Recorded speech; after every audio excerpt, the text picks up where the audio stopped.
Olá, bem-vindos ao nosso podcast nesse dia de hoje, quinta-feira, 23 de julho, agora 18 horas e 24 minutos. Nós temos o patrocínio de Jazz P2P, compra e venda de criptomoedas. O website é jazzp2p.com.br. Nós vamos fazer hoje a análise da Bitcoin Tether, Ethereum em Tether, Bitcoin em reais, passando pelo dólar index e dólar em reais. Então, o que nós tivemos nesse dia de hoje e nós, desde o nosso último podcast, nós tivemos uma alta na Bitcoin, boa parte dela foi explicada por uma queda no dólar, mas nós tivemos sim um disparo do movimento no Ethereum. O Ethereum teve uma alta aí de praticamente 10%, uma questão de 3 dias, nós saímos ali dos 238, 236, sub 240, nós fomos aí até os 270, passamos aí um pouco disso. No Ethereum em Tether, esse par aí teve uma excelente valorização, superou a taxa de variação que a Bitcoin teve. Nós tivemos uma alta de quase 6% do Ethereum em cima da Bitcoin, ou seja, o par ETH-BTC subiu em torno aí de 6%. Basicamente, nós passamos de 2,6% para 2,8%, ou seja, uma Ethereum valorizou-se em BTC de 2,6% para 2,8% ou 2,600 para 2,800 de Bitcoin, como queiram chamar. Então nós tivemos aí essa alta. Então o que acontece? O mercado teve uma desvalorização inicial em função do dólar, só que quando o dólar perde valor, a Bitcoin se valoriza. Quando a Bitcoin se valoriza, as pessoas estão olhando, elas não vão direto lá olhar o dólar index, olhar não foi o dólar. Então isso aumenta a procura aí pela moeda, ela conseguiu subir e ela disparou essa movimentação no Ethereum muito interessante, talvez isso aí ajudou a regimentar mais capital para continuar aí sendo o fuel, né, o combustível aí desse movimento de alta. Vamos dar uma olhada aí depois o que esperar dele aí para as próximas horas, o que esperar do dólar também, mas a pergunta é: como é que está a nossa tendência semanal? Tá? A gente está acompanhando ali da Bitcoin no gráfico semanal na Exchange Binance. Como é que está isso? Vamos ver isso aí agora. E aí aqui a gente usa o histograma MACD. Vamos dar uma olhada nesse momento. Semana passada a gente estava em 94,6 e agora nós estamos em 94,7, 94,8. Então ela está se movimentando ainda. Isso aqui é um candle ainda em formação. Nós estamos aí praticamente na metade da semana, um pouco mais para o fim, mas ainda bem perto da metade da semana. Não se analisa um candle em formação, portanto esse strip do histograma, essa barra, a gente tem que aguardar o domingo às 21 horas, quando ela finalmente se conclui, e aí sim, porque 21 horas horário de Brasília é meia-noite GMT, né? Greenwich Median Time Zone, que é a hora zero, onde nós então temos a virada da semana na Binance. Então essa é a nossa referência, até lá a gente pode ter revertido essa tendência ou pode continuar confirmando a tendência baixista que já vem então desde o final de maio aqui, nós tivemos a nossa última semana de alta, então já desde junho todo mês nós estamos aí numa tendência baixista, praticamente aí 2 meses inteiros, estamos indo aí para fechar 50 dias. Então essa é a realidade no gráfico semanal e agora a gente volta então para o gráfico de 1 hora, onde a gente não usa o MACD. Então na semana, o que nós estamos tendo? Nós estamos aí praticamente nivelados, tá? Essa aqui é o panorama atual e nós tivemos toda essa alta aqui que nos tirou dos sub 9K2 e nos colocou aqui ao sub 9K7, né? 9K7, 9K8 praticamente, né? Não chegamos a cruzar os 9K7 para cima. Então essa é a realidade aqui então na Bitcoin. O que nós tivemos? Esse primeiro movimento aqui foi aquela queda no dólar aí que a gente teve, uma queda aí bastante importante, mais importante do que uma queda mais forte, tá? No dia 21, 2 dias atrás, logo depois aí do nosso podcast, mas olhem o volume que foi necessário aqui. Nós lembramos vocês que a gente sempre fala que, dada a continuidade, assumindo as condições de volume, que a gente teve um volume que foi 5 vezes superior à média dos últimos 200 dias, o que só mostra como é importante o volume para essa mudança de paradigma. Nós tivemos um outro movimento que aconteceu aí no dia de ontem, né, no final do dia de ontem, E nós estamos aqui agora com mais um movimento, só que menor, ele vem mostrando aqui sinais de esgotamento, amplitude do candle de alta, do volume associado ao candle de alta é menor. E nós começamos a ter aqui uma reação ainda incipiente, ou seja, principiante, da força vendedora, que começa aqui então a descarregar bitcoins e absorver essas ordens de compra sem que o preço se movimente. Então a gente está aqui numa região nebulosa, na região 9K5, 9K6, tá? Ou 9K5, 9K7, então mais precisamente. Esse aqui é o ponto principal. Na hora anterior nós tivemos muito pouco volume,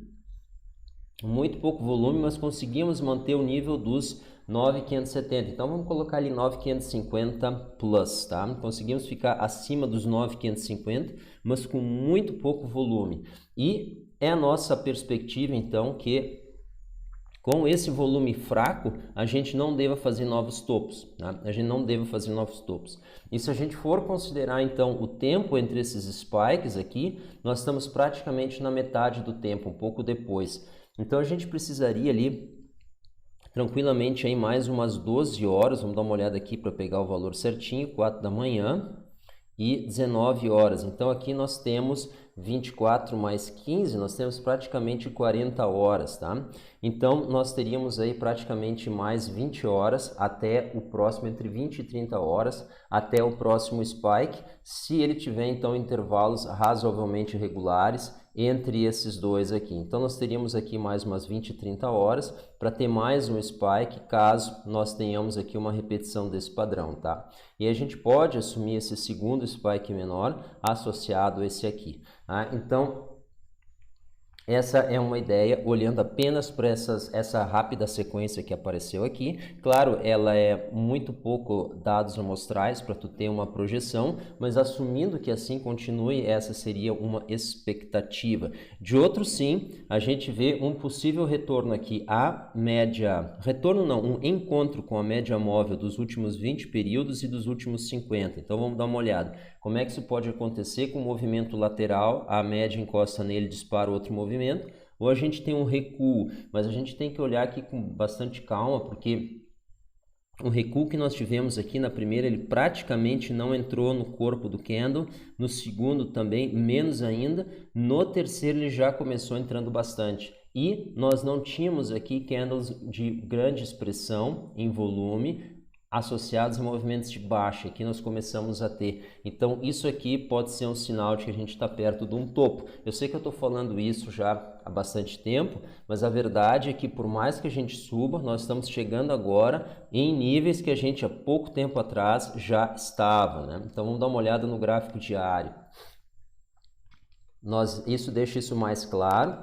Nós estamos aqui bem perto de picos anteriores. Aqui nós superamos o anterior, o último, então isso rompe aquele padrão de topos descendentes, mas isso nos coloca agora numa região horizontal, tá? Essa região horizontal, ela teve anteriormente aqui um pico em fechamento do dia praticamente aos 9K7, tá? Que é levemente acima da nossa máxima.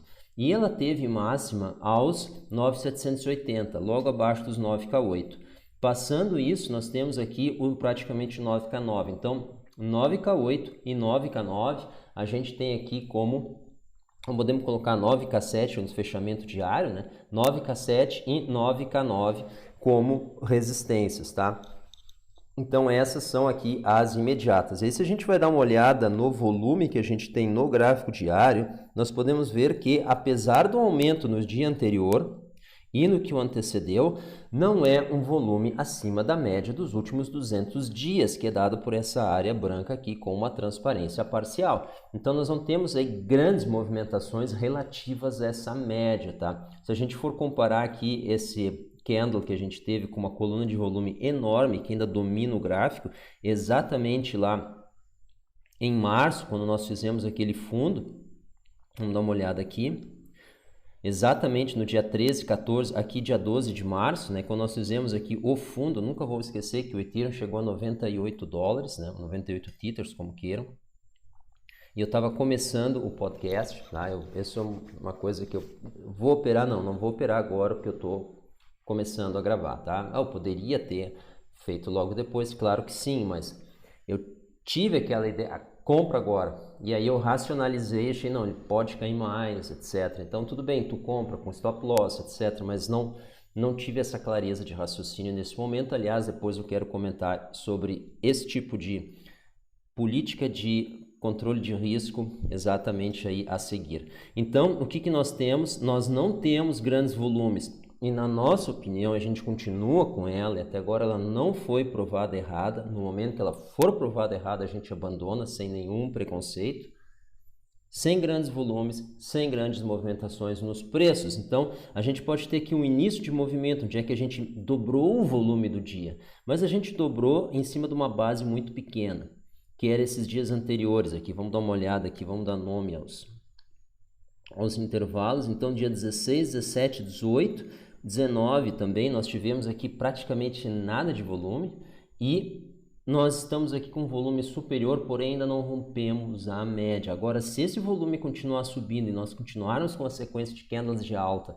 e o volume for ascendendo, a gente pode ter aqui um início de uma onda de alta que aí sim consegue nos levar tranquilamente aos 10K, que não está tão longe assim, tranquilamente aí testar os 11K, que também não está tão acima assim, né? Nós estamos falando aí de 15% de alta, que para Bitcoin aí, em alguns dias não seria nada extraordinário. Então, a continuidade dessa movimentação. Ao mesmo tempo, olhando aqui o gráfico diário, a gente tem as médias de 20 e 50 períodos exatamente aqui em 9K2, né, 9.250, 9K3. Então, nessa região dos 9K3, e a gente vê aqui ela formando aqui praticamente um suporte que chega a ser rompido, mas fica bastante próximo logo abaixo. Então, a gente vê aqui uma região acima dos 9K100 como um excelente suporte aqui para os preços, que mesmo, evidentemente, não foi testado com volume, mas manteve aqui, suportou o nível dos preços acima dos 9K100. Tá? Nós tivemos pouquíssimos episódios, se tivemos, nesse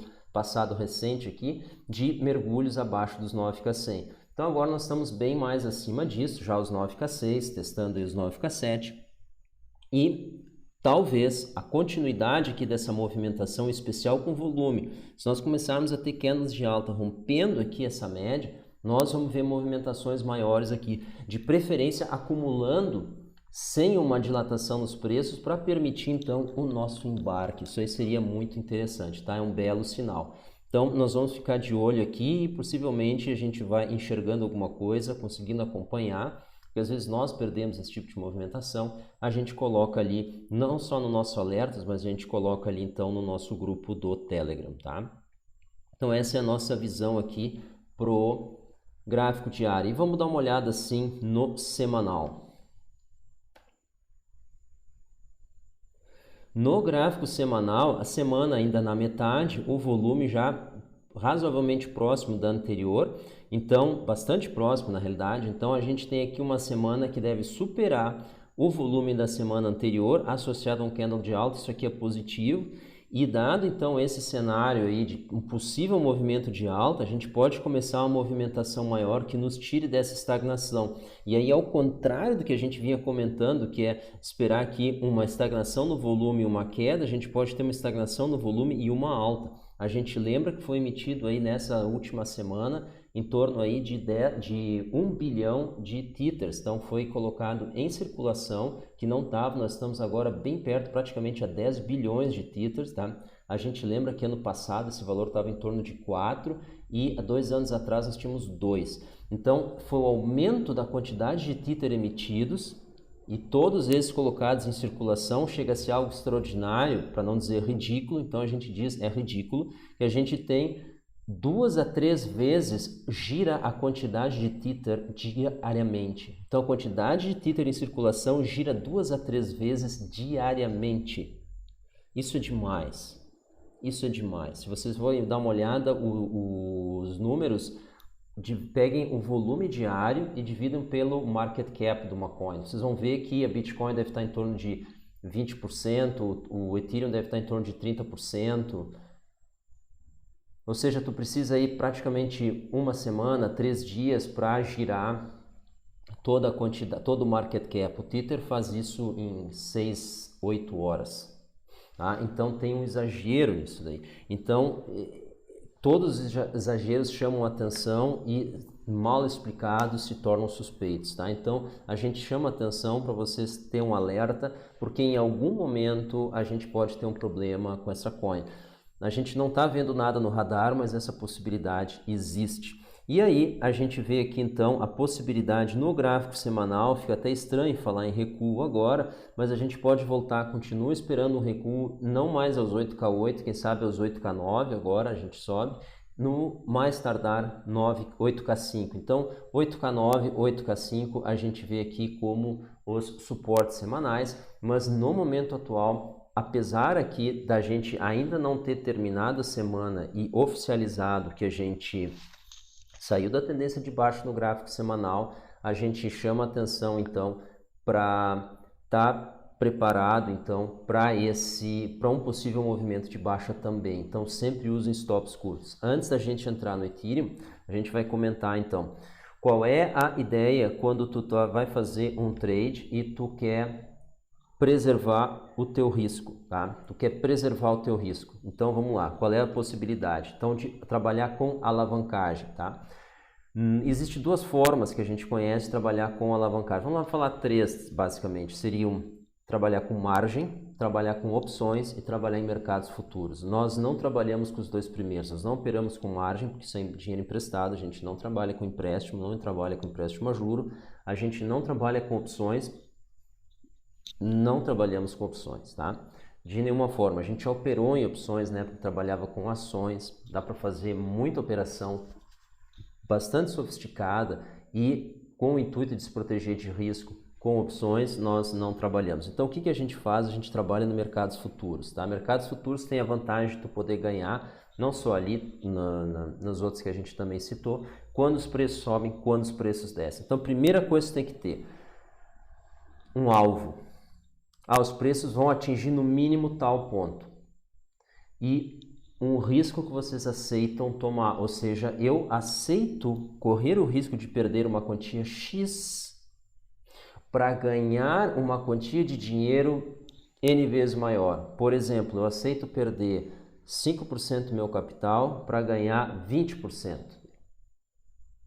Eu aceito perder 5% do meu capital para ganhar 20% dele. Então, por exemplo, quando os preços estão andando numa movimentação lateral, estão operando sobre uma média móvel importante, então a gente pode abrir uma posição, por exemplo, comprada. A gente abre uma posição comprada, porque a gente acha que os preços vão subir. Então, e a gente coloca um stop loss. Então, se os preços caírem abaixo do valor X, nós estamos fora do negócio. Isso é muito importante.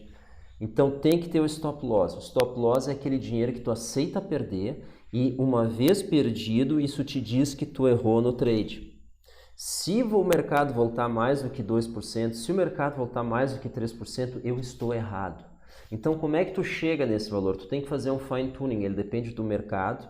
Se tu está trabalhando Bitcoin, Tether é um valor, se está trabalhando Ethereum, Tether é outro valor, se está trabalhando Litecoin, Tether é outro valor, se está trabalhando Ethereum, Bitcoin é outro valor. E mais ainda, esse mesmo símbolo, ativo, instrumento, como quiser chamar, par, ele tem momentos com mais volatilidade e com menos volatilidade. Então, claramente aqui, nesse período, a gente tinha movimentos de menor volatilidade, vocês poderiam operar com stops mais curtos, e aqui a gente está com uma volatilidade maior, a gente tem que operar com stops maiores, ou esperar uma movimentação de fundo que pode nunca acontecer. Então é isso. Então, se dentro de um ponto qualquer, tu acredita que o preço vai continuar subindo, tu pode fazer uma entrada a mercado. Qual é o problema de tu fazer uma entrada com ordem limitada? Tu não sabe quando que ela vai ser executada. Vamos dizer o seguinte, eu estou vendo os preços aqui, mas eu acredito que eles em algum momento vão encostar essa média móvel aqui. Então, vamos pegar esse exemplo bem prático. Essa média móvel, ela está agora em 9.530. Então, o que eu faço? Eu vou fazer o seguinte, vou botar uma ordem em 9.590 ou 9.600, tá? Vamos pegar o fundo aqui, 9.570. Então, eu coloco uma ordem aqui embaixo, 9.570. Por quê? Porque aí os preços podem voltar a 30 tethers, podem voltar um pouco mais e atingir aqui, ou eles podem simplesmente recuar um pouco e ficar orbitando nessa região, e a média vai subindo, quando eles se encontram, acho que ela sobe. Então eu tenho que escolher algum valor entre o preço atual e esse valor aqui, para ser um ponto de entrada. Então eu colocaria aqui no meio, que corresponde aqui o fundo dessa região. Então eu colocaria em 9.570, coloco uma ordem de compra, ordem limitada. Qual é o problema? Essa ordem pode ser executada na madrugada, quando eu não vou estar na frente do computador. E logo isso pode ter sido executada no movimento de queda e eu acordo, os preços estão aqui. Eles caíram até os 8K. E aí eu perdi 20%, 15% do meu valor no trade. E eu não estava preparado para esse valor. Então, o que eu faço? Nesse caso, se eu não vou ter mais condições de acompanhar o mercado, e eu acredito que ele vá subir, mas eu espero que ele caia no curto prazo, eu posso, não entrar, mas talvez isso jamais aconteça, e o outro, eu entro ao mercado, ou coloco uma ordem limitada, um preço um pouco menor, que só vai atrasar a nossa entrada. Eu entro ao mercado e imediatamente eu coloco uma ordem de stop loss. Nesse caso, por exemplo, o que seria um valor razoável? Se nós perder essa média móvel de 50 períodos, eu errei. Só que essa média agora está em 9.450. E 9.450 é um valor que dificilmente vai ser atingido agora. Então, essa média deve subir. Então, perder a média móvel de 50 períodos, acontecendo isso não instantaneamente, isso vai ser num valor provavelmente aqui superior a 9.450. Então, eu posso colocar esse stop loss em 9.500, 9.450, qualquer valor ali dentro dessa região. Aí, o que acontece? Vamos pegar esse exemplo. Então, eu entro agora a mercado, os preços estão aí 9K6, e eu coloco um stop loss em 9.450 imediatamente. Então, se os preços cruzarem 9.450, eu saio ao mercado. Se eu estou trabalhando com um ativo de alta liquidez, por exemplo, Bitcoin Tether, sair a mercado não é uma ideia ruim, porque tu vai ter uma oferta bem próximo desse valor. Agora, se tu está trabalhando com uma coin que tem um volume negociado muito menor, tu vai ter um que a gente chama de spread maior, ou seja, o último preço está longe da melhor oferta de compra. Quanto essa longe pode ser 2%, 3%, 5%, 10%. Depende a coin, depende o mercado e depende o momento. Então a gente tem que ter muito cuidado nisso quando sai ao mercado. Então seria interessante colocar uma ordem limitada. Por exemplo, passou de 9.450, envia uma ordem de compra limitada a 9.400 ou a 9.350. Então, a tua ordem, se for executada, vai ficar entre, por exemplo, 9.350 e 9.450. Tu não sabe a que valor, mas vai ficar dentro dessa faixa. Se a melhor oferta for abaixo disso, ela não é executada. E aí tu continua no mercado. Então também tem esse problema. E aí tu tem que decidir qual dos riscos é o melhor. Só que aí nós estamos correndo o risco de perder 150 tethers. Porque eu estou entrando agora a 9K6 e estou saindo a 9.450. Estou arredondando os números para facilitar. Para isso aí valer a pena, segundo o Paul Tudor Jones, que é um gestor aí de hedge funds americano, com um histórico aí de bastante sucesso, nós teríamos que ter uma relação de ganho de 5:1. Então nós teríamos que ter ali um ganho de 750 tethers. Vale a pena para correr o risco de perder 150. Então, para nós ter uma relação de ganho-perda vantajosa, os preços têm que pelo menos subir 750. E nós estamos aí a 9.600 mais 750, isso nos leva aos 10K3. 10K3 é exatamente o pico que a gente teve ali na última movimentação. Então, se eu não acredito que a gente vai ter a capacidade de chegar nesse pico anterior, onde é que está ele? 10K3, aqui, 10.380. Então, vocês podem ver ali pelo pontilhado, vou mostrar aqui, Esse é o nível. Se a gente não acredita que os preços podem retomar até esse ponto, não vale a pena para a gente entrar nesse momento. Não vale a pena para a gente entrar nesse momento. Bom, quem sabe eu entro com um stop mais curto, então. Em vez de colocar ele em 9.450, eu coloco ele em 9.500. Bom, aí ele só precisa subir 500 pontos. E 500 pontos nos deixa logo acima dos 10K. 10K100. Bom, mas quem disse que no caminho aos 10K100 ele não perde os 9K5? Então, quanto mais curto está o teu stop loss, mais fácil é que tu perde o stop loss, como diz o Fernando Goes, aliás, excelente. O Fernando Goes é excelente, tá? Ele dá treinamentos de opções, eu não opero opções, eu já operei opções. Mas o Fernando Goes é um excelente trader, é um excelente fonte para quem quer aprender a se posicionar. Eu não recomendo os ativos que ele trabalha, porque eu não trabalho com opções. Trabalha com ações, então com qualquer criptomoeda, como tu queira. Mas as técnicas dele, a lógica dele é muito interessante, tá? É uma pessoa seríssima, eu já conheço ele, evidentemente não pessoalmente, mas eu acompanho ele já desde 2008 e é uma excelente pessoa para vocês assistirem, não só a trajetória, o empenho, mas a maneira dele trabalhar, tá? Então vale a pena. Fechando o parênteses, então vocês tomam a chamada violinada, que é a expressão que ele usa, que também é do mercado, que é exatamente os preços cruzam o teu stop loss, tu sai do trade e aí eles vão embora na direção que tu estava apostando.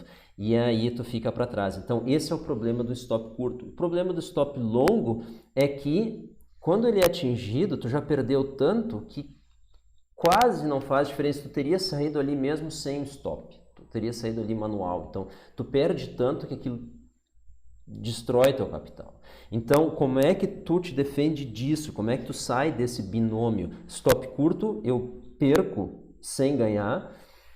Stop longo, eu às vezes ganho, mas quando eu perco me destrói. Bom, tu controla os momentos que tu entra. Quando tu entra com stop longo, ele tem que ter uma subida maior, senão tu não opera. Senão, tu não opera. Falando em bons termos de futebol, só vai na boa.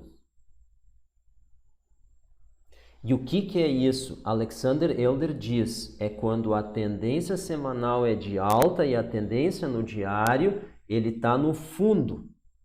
Ali tu tem uma boa perspectiva de retorno à média e seguimento de tendência. The trend is your friend, a tendência é tua amiga. Então tu deixa ele ter um pullback dentro de uma tendência de alta no diário. Do semanal, perdão. Então na semana ele está em alta, mas no diário ele sofreu um recuo. Ali tu entra. Aí tu consegue conjugar isso. Isso é uma possibilidade. Existe outra forma de fazer isso, ou em associação com isso? Claro que é jogar com o teu capital. Vou dar um exemplo. Do meu capital, uma parte dela eu tenho em cripto. Do capital de cripto, uma parte dela eu tenho para mercados futuros. Do que eu tenho em mercados futuros, uma parte dela eu coloco num trade. Então, uma parte de uma parte de uma parte. E ali tu coloca o stop loss, que é só uma parte que tu arrisca. Então, isso é muito importante. Então, uma parte do capital, uma parte está em cripto. Da parte em cripto, uma parte está em futuros. Da parte de futuros, uma parte está num trade como margem. E disso, uma parte é arriscado via stop loss. Aí tu pode usar um stop loss um pouco mais elástico, um pouco mais longe do preço, num ponto que tu considera, se eu perder, eu errei. Até aqui ele pode acontecer dentro de uma normalidade. E aí, como é que tu sabe que tu tem uma chance de ganhar que compensa esse risco? Bom, aí vem do teu histórico de acompanhamento do mercado e nós não vamos ter tempo para falar isso aqui, senão vai ficar muito longo esse vídeo. Então é isso. E aí vamos falar agora do Ethereum. O Ethereum teve uma movimentação bastante mais elástica. Mas o que aconteceu aqui muito interessante, eu espero que isso aqui não seja um glitch, tá? Um glitch é uma falha no gráfico. Isso aqui é o gráfico de 1 hora do Ethereum. Nós tivemos um gap na Binance, no Ethereum em Tether. Isso aqui é a primeira vez que eu vejo no gráfico de 1 hora. Né? Então, isso aqui não é um bom sinal, isso aqui é uma anomalia.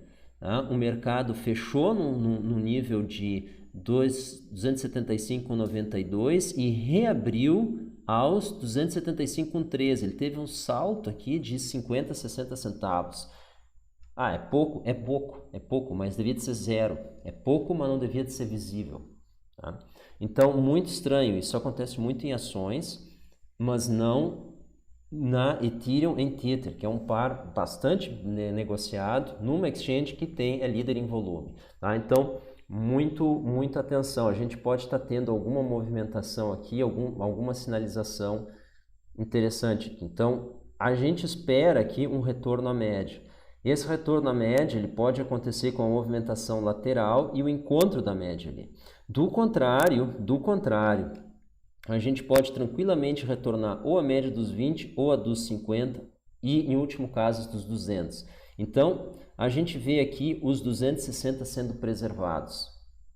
Os 260 preservados porque nós estamos aí quase lá. Mas é bem possível um retorno aos 270, tá? Então nós estamos agora 274, a gente pode recuar até os 270, que é o que dá tempo, a média de 20 ela vai subir bastante rápido, e encontrar aqui o nível dos preços, então quem sabe um recuo antes disso faz esse encontro aos 270.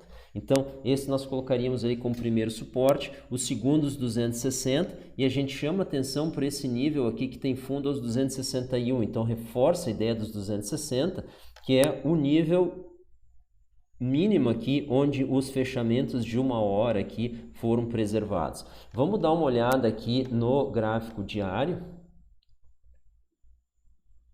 O gráfico diário aqui ele está com volume, nós conseguimos romper a média dos últimos 200 dias, exatamente esse tipo de sequência que a gente está vendo na Bitcoin, e a gente poderia ter uma movimentação aqui que retoma essa inclinação, e aí sim ela nos colocaria tranquilamente na casa dos 300. Ela nos colocaria tranquilamente na casa dos 300, tá? Que se a gente retomar essa taxa de inclinação aqui, não só a taxa, mas esse nível aqui projetado. Se nós estivermos retornando a ele, a gente deve chegar aos 300 e deve tranquilamente cruzar, só que depois a gente volta. Então, esse é o ponto-chave, tá? Então, vamos acompanhar isso daí, essa é a nossa perspectiva. Aqui nós já estamos aqui, provavelmente em tendência de alta no gráfico semanal, olhamos tanta coisa, a gente pode olhar isso aqui agora também. Então, vamos dar uma olhada aqui no MACD. No MACD, aqui a gente tem que tirar, a gente tem muito pouca resolução, então a gente tira os períodos antigos, estamos aqui tranquilamente já em tendência de alta, estamos aos 5.8, a gente estava 4.2, então estamos aqui well ahead, aqui bem adiantados aqui em tendência de alta no gráfico semanal, então a tendência aqui é continuar subindo. Então, dá uma boa ideia aqui da gente se posicionar, porém a gente chama atenção aqui exatamente para um possível pullback razoável aí ocorrendo aí dentro dessas médias que a gente comentou. Então, 270, 260 a gente vê como suporte. E aí a gente vendo para o Brasil rapidamente aqui, o dólar index teve uma queda. Nós estamos aqui com ele atualmente aos 94,7. Ele chegou a atingir a mínima aqui 94,59, quase 94,6. Foi uma queda pequena. Isso aqui no Brasil, vamos dar uma olhada como é que tá as coisas. Ele teve uma alta. Aí ele fez fundo aqui aos 5,11, 5,10. Agora ele está aos 5,20. Provavelmente deve se manter aqui nesse nível até que nós tenhamos uma recuperação lá fora. E aqui a gente recuperou a nossa LTA, tá? A nossa heroína aqui, LTA, tá? Então nós tivemos aí essa recuperação. Podem notar que o movimento que a gente teve na Bitcoin ainda não se refletiu no Brasil em função dessa fraqueza do dólar. Então a gente volta a afirmar isso daí. Toda essa movimentação que aconteceu foi um ganho em Tether, não foi um ganho em reais. Por quê? Porque o dólar se desvalorizou. E um Tether é negociado para e passo com o dólar, então tu precisa mais Tethers para comprar uma Bitcoin. Só que nós tivemos aqui no Brasil agora uma recuperação do dólar e isso se refletiu diretamente ali. Então muito interessante, o Bitcoin aqui no Brasil está respondendo mais ao dólar do que a própria movimentação da Bitcoin em outros pares. Pessoal, essa foi a nossa análise para o dia de hoje. Espero que vocês tenham gostado. Ela foi um pouco mais comprida. A gente chama a atenção, ela não vai terminar aqui, ela vai continuar. Vocês podem interagir com a gente via nossa rede social, via os comentários. Se vocês querem que a gente comente alguma coisa, se vocês discordam, por favor, falem, tá? Vamos se comunicar, porque é muito interessante, é muito importante a gente esclarecer pontos e trocar ideias, porque no fim das contas os nossos objetivos são simples, que a gente quer não só ganhar nós mesmos operando, mas a gente também quer que mais pessoas tenham consciência do que estão fazendo quando operam. Isso é muito importante, tá? E quando tu conscientiza isso, bom, aí um monte de dúvidas começam a surgir. Então é muito importante a gente conversar e esclarecer o que for possível. Pessoal, muito obrigado. Até a próxima. Tchau.